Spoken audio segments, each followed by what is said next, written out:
Picture this. You wake up and check your phone. The temperature outside is minus 63 degrees Celsius. That's not a typo. Negative 63 degrees Celsius. Cold so extreme that your breath doesn't just fog.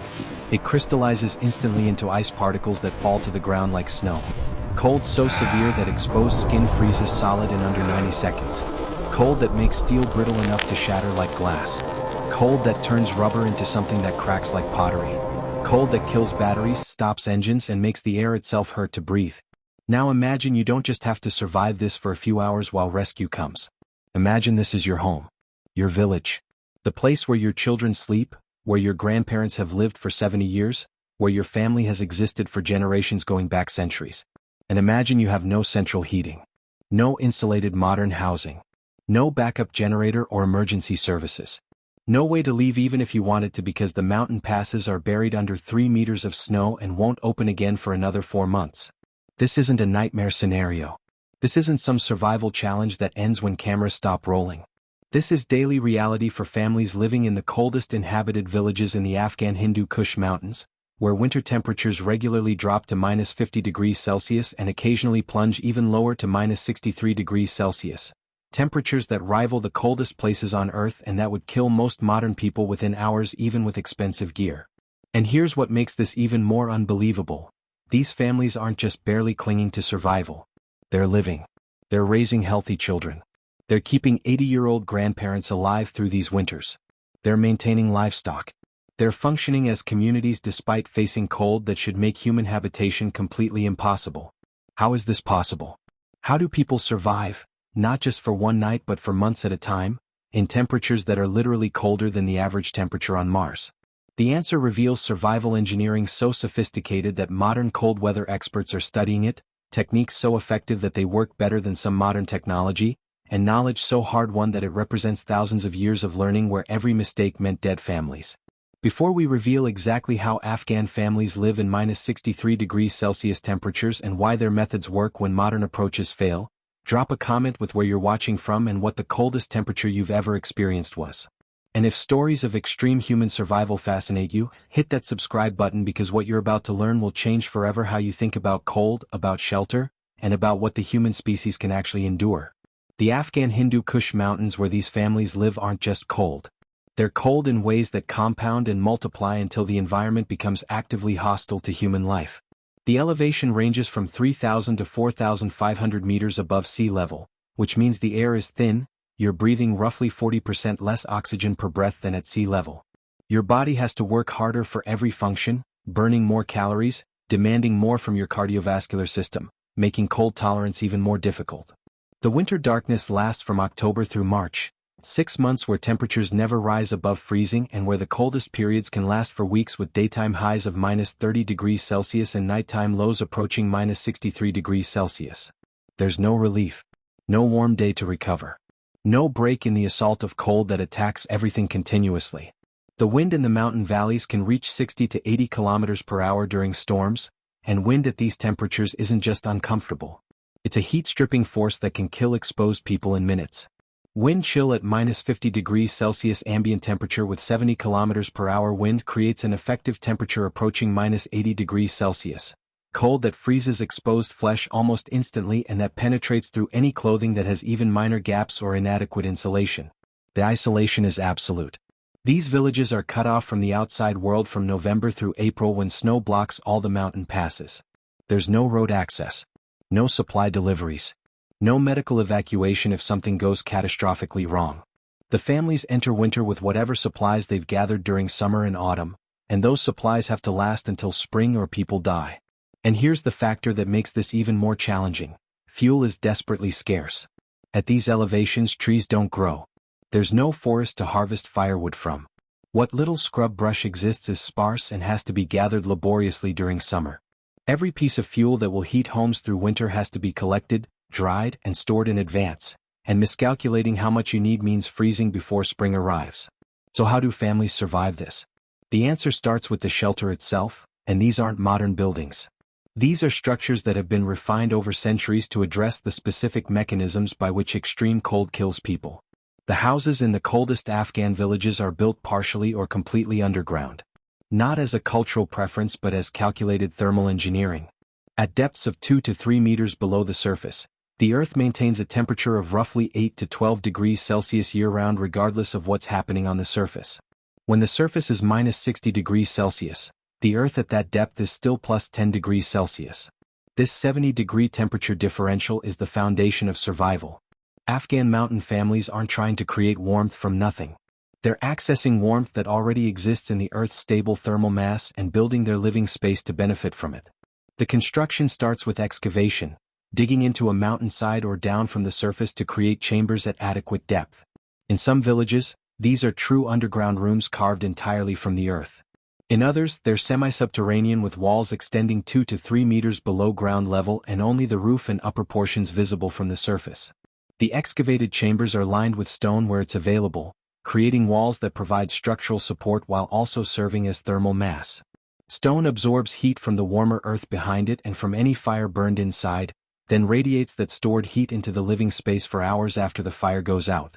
The walls are thick, often 60 to 80 centimeters of stone or compacted earth.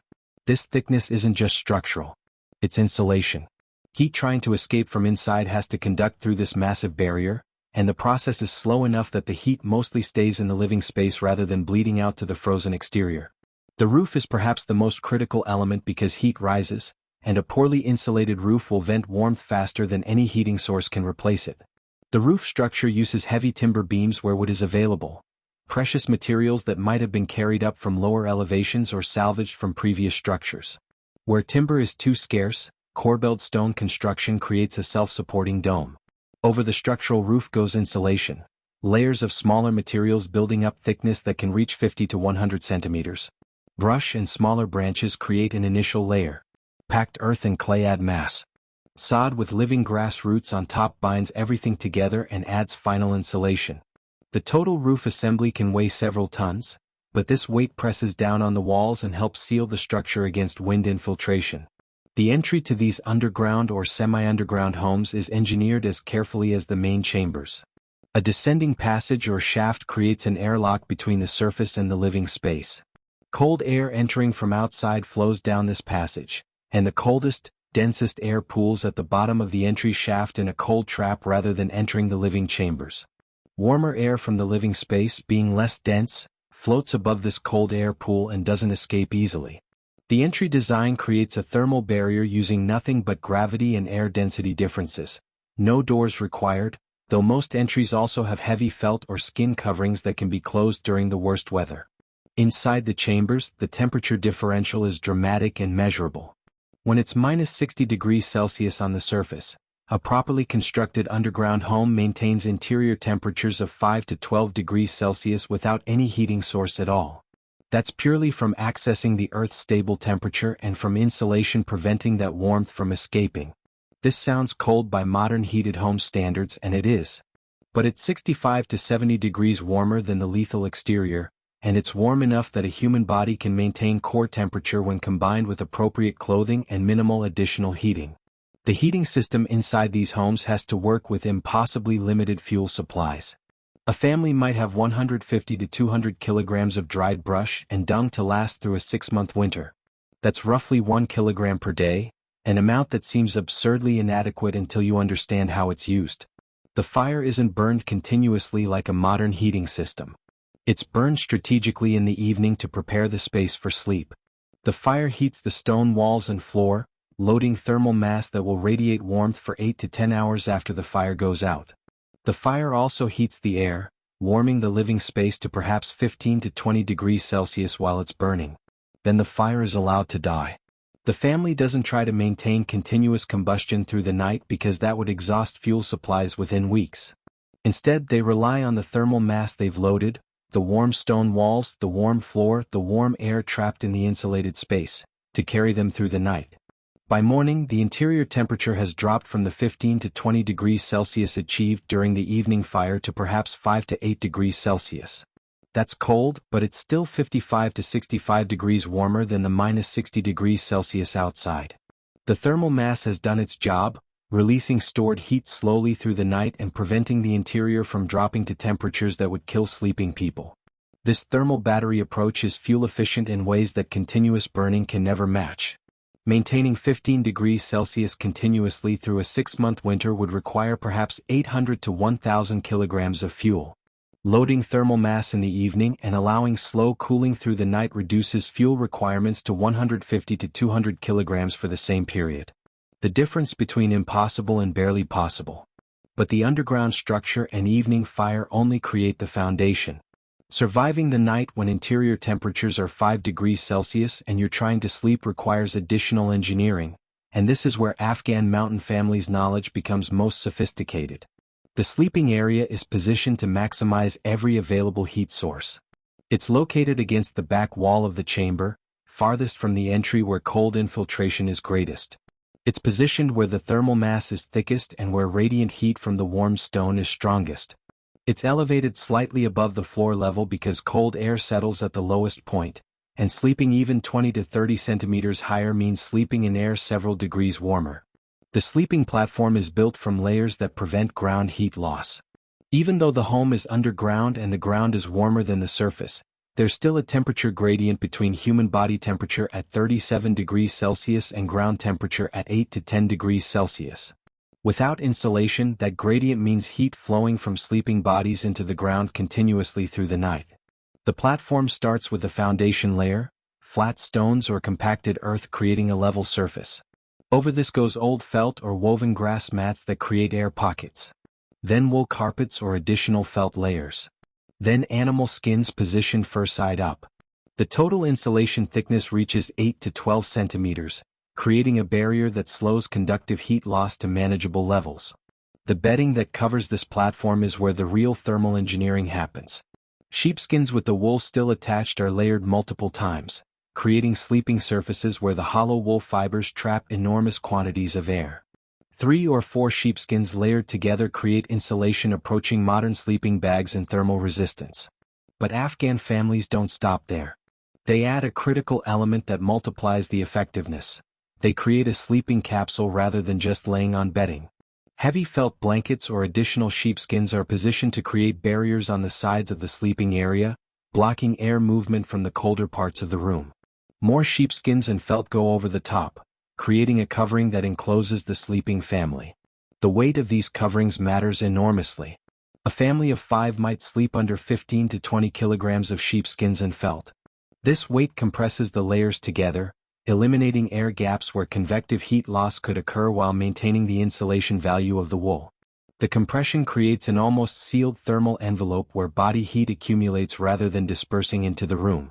Inside this capsule, the family sleeps fully clothed in their day wear plus additional layers added specifically for sleep. No one undresses because removing warm clothing and then trying to rewarm cold fabric with body heat is metabolically expensive. The already warm clothing stays on, preserving its stored heat. The base layer worn against skin is wool, soft processed wool that wicks moisture away from the skin while maintaining insulation even when slightly damp. Over this comes additional wool layers. Then sheepskin garments worn fur side inward so the wool is against the outer clothing, trapping air in multiple layers. Then heavy felt outer garments that block wind and provide the final insulation barrier. The total clothing system can add 4 to 6 centimeters of insulation around the entire body. Combined with the bedding above and below, a sleeping person is enclosed in 15 to 20 centimeters of layered insulation on all sides. The head receives special attention because it represents disproportionate heat loss. Multiple wraps of wool fabric cover the head and neck completely except for a small opening around the face for breathing. Children might have 5 or 6 layers wrapped around their heads. The goal is eliminating any exposure of skin or hair to cold air because even inside the sleeping capsule, air temperature might be only 8 to 10 degrees Celsius. Hands are drawn inside the clothing layers and pressed against the torso where warmth is greatest. Feet receive dedicated wrapping, multiple layers of wool fabric creating foot packages that are then inserted into the sheepskin bedding. Extremities are most vulnerable to cold damage, so they get supplemental protection beyond what the general bedding provides. The sleeping arrangement positions family members strategically. Children sleep between adults, receiving radiant warmth from multiple bodies simultaneously. The youngest child or an infant sleeps directly against the mother's body, skin to skin under all the clothing layers, using maternal body heat as a dedicated heating source.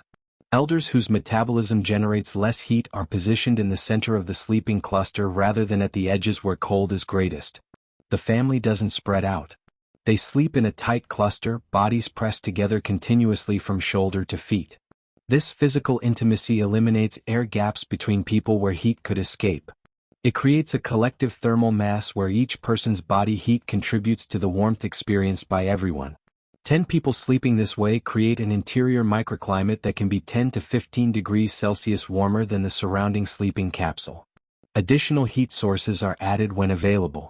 Heated stones, rocks placed near the fire during the evening and allowed to warm thoroughly, are wrapped in wool fabric and positioned inside the sleeping capsule near children's feet or against elders' backs.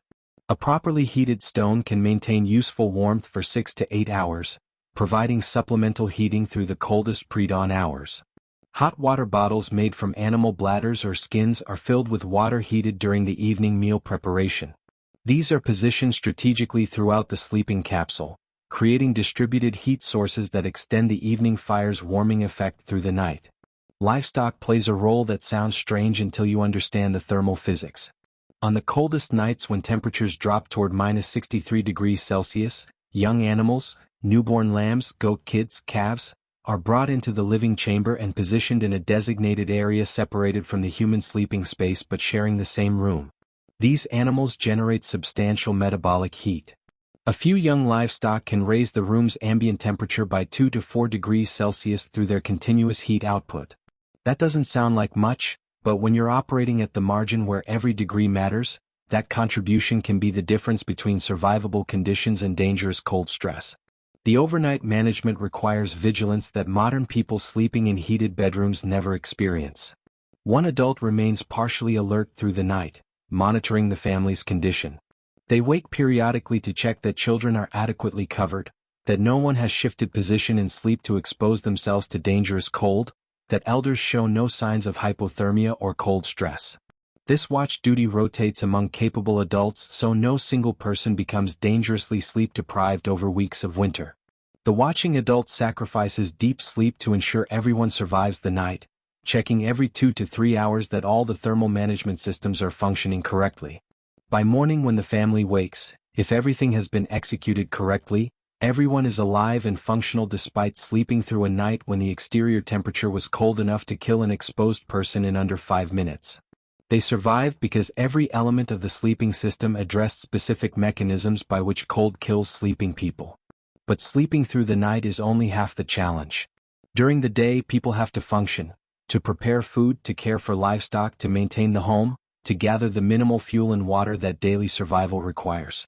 This means venturing outside into temperatures that are immediately life-threatening, and the clothing system that makes this possible is as sophisticated as the shelter and sleeping systems.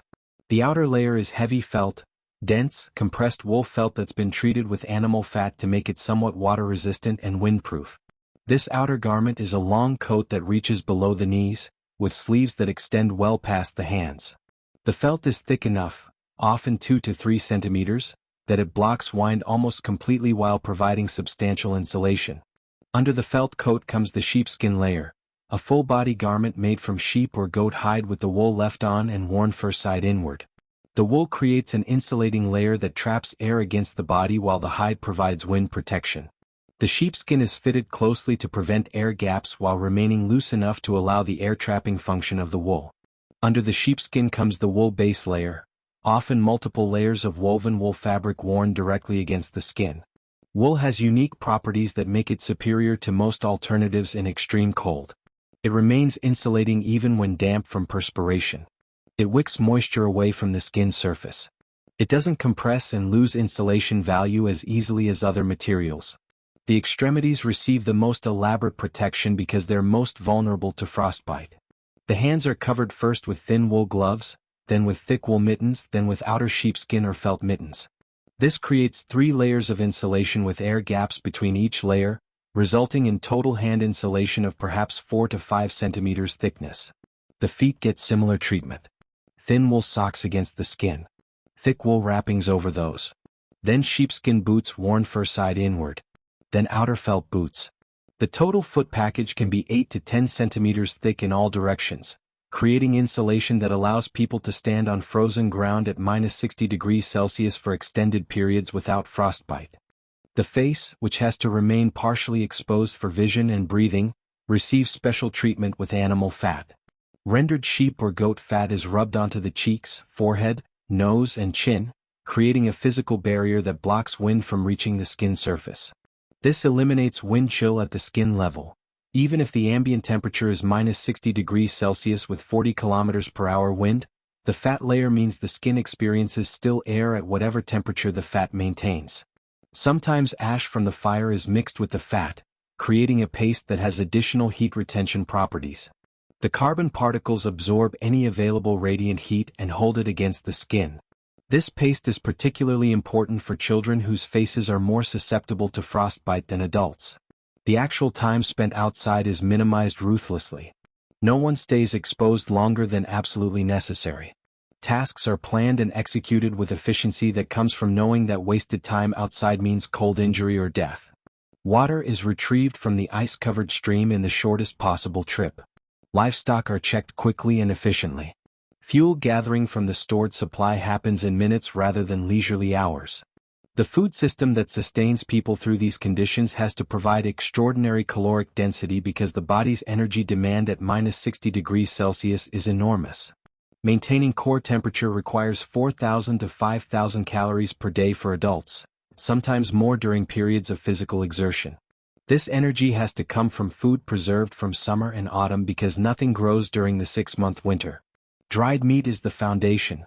Mutton, goat, occasionally yak if the family has access. The meat is cut into strips during autumn slaughter and air-dried until moisture content drops low enough to prevent spoilage. This dried meat is incredibly calorie-dense and can be stored for months without refrigeration because the environment itself is a freezer. Animal fat is preserved separately and is consumed in quantities that would shock modern nutritionists. Rendered fat provides 9 calories per gram, making it the most energy-dense food available. In conditions where the body is burning 5,000 calories daily, fat isn't a health concern. It's essential fuel that allows people to meet their energy needs without consuming impossibly large volumes of food. Dairy products continue through winter as animals still produce some milk despite the cold. This milk is made into yogurt, butter, and dried curds that provide additional fats, proteins, and calories. The high-fat butter is consumed liberally, often added to tea or eaten directly, providing concentrated energy. Stored grains, wheat, barley, are ground into flour and made into flatbreads that provide carbohydrates and additional calories. Root vegetables stored in underground caches add some variety and vitamins, though the winter diet is overwhelmingly meat and fat by necessity. The meal preparation schedule is tied to the heating schedule. The main cooking happens in the evening when the fire is burned to heat the living space for the night. Food is prepared during this warming period, using heat that's already being generated for thermal management rather than burning additional fuel solely for cooking.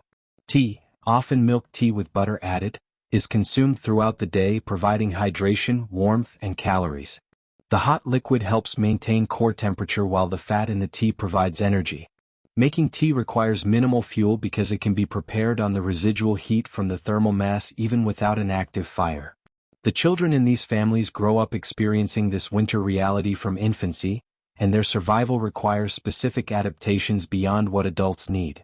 Infants are carried skin to skin against the mother's body under all the clothing layers, using maternal body heat as a constant warming source. The baby is never separated from this warmth except briefly for cleaning and changing. Toddlers and young children wear even more layers than adults relative to their size because their surface area to volume ratio means they lose heat faster than adults. A 3-year-old might wear 7 or 8 layers while an adult wears 5. The children's clothing is checked constantly to ensure no gaps have opened where cold could penetrate. Children's activity is managed carefully. Too much running around inside the confined living space generates sweat, and sweat in extreme cold is dangerous because it saturates insulation and conducts heat away from the body. Too little activity means inadequate metabolic heat generation. The balance is learned through observation and experience. The psychological adaptation is as important as the physical systems. Families that can maintain their mental health and social cohesion through 6 months of confinement in dark, cold, cramped conditions survive better than families where psychological stress undermines cooperation. The cultural practices, storytelling, music, shared meals, daily routines, aren't just entertainment. They're mental health maintenance that keeps people functional through conditions that would drive many modern people to despair. The community support network provides redundancy that increases survival odds. When one family's fuel supply runs dangerously low, neighbors share from their reserves. When illness strikes, other families provide care and support. When children lose parents, they're absorbed into other households. This mutual aid isn't altruism. It's calculated survival insurance where helping others ensures you'll receive help when you need it. The knowledge that makes all of this work is transmitted entirely through direct participation. Children experience these winters from birth, absorbing every element through years of observation and gradually increasing responsibility. By the time a young adult is managing their own family's winter survival, they have 15 to 20 years of accumulated experience. They know by feel what adequate sleeping warmth feels like versus dangerous cold. They know by observation how much fuel needs to be gathered to last through winter. They know by experience which clothing combinations work for which activities and temperatures. They know by memory how to read weather signs that indicate severe cold approaching and how to prepare. This embodied knowledge can't be transmitted through written instructions or classroom teaching. It has to be lived. Someone who grew up in a heated modern home couldn't be told how to survive -63 degrees Celsius in an Afghan mountain village and execute it successfully on their first attempt. They would lack the sensory references and experiential judgment that separate adequate execution from excellence. When researchers study these communities, they consistently find that the traditional methods work as well as or better than modern alternatives when properly executed. The underground homes maintain temperatures comparable to poorly heated modern buildings using a fraction of the fuel. The sleeping systems provide thermal protection approaching modern cold-weather sleeping bags. The clothing systems offer insulation equivalent to expensive modern outdoor gear. But the researchers also find that the system only works as a complete, integrated whole. You can't take one element in isolation and expect success. The underground structure works because it's combined with minimal heating and elaborate sleeping systems. The sleeping systems work because the structure provides baseline warmth and the clothing system adds daytime protection. The food system works because it provides the metabolic fuel that all the other systems require. Remove any element and survival becomes exponentially harder or impossible. A surface structure instead of underground would require fuel quantities that aren't available. Inadequate sleeping insulation would mean cold stress that no daytime clothing could compensate for. Insufficient food would mean inadequate metabolic heat generation that would make all the other measures fail. The families living in these conditions at -63 degrees Celsius aren't superhuman. They haven't evolved genetic adaptations that make cold less dangerous to their bodies. They're surviving through knowledge, comprehensive, accurate, hard-won knowledge about heat, cold, insulation, thermal mass, and human physiology. Knowledge that was refined through thousands of years of winters where families either got it right and survived or got it wrong and died. That's how Afghan families live in -63 degrees Celsius temperatures. Through underground structures that access the Earth's stable warmth. Through thermal mass heating that stores the day's fire for nighttime release. Through sleeping systems that create capsules of accumulated body heat. Through clothing that provides portable insulation allowing brief surface exposure. Through food that fuels the metabolic furnace. Through community networks that provide redundancy. Through knowledge that addresses every mechanism by which extreme cold kills humans. It's not comfortable by modern standards. It's not easy. But it works. It works reliably enough that families have survived for generations in conditions that would kill most modern people within a day despite having expensive gear and emergency communication. It works because every element was developed through trial and error where errors meant death and successes meant survival to transmit knowledge to the next generation. It works because it's genius, actual, tested, proven genius that solves the physics of extreme cold survival using nothing but natural materials and accumulated wisdom.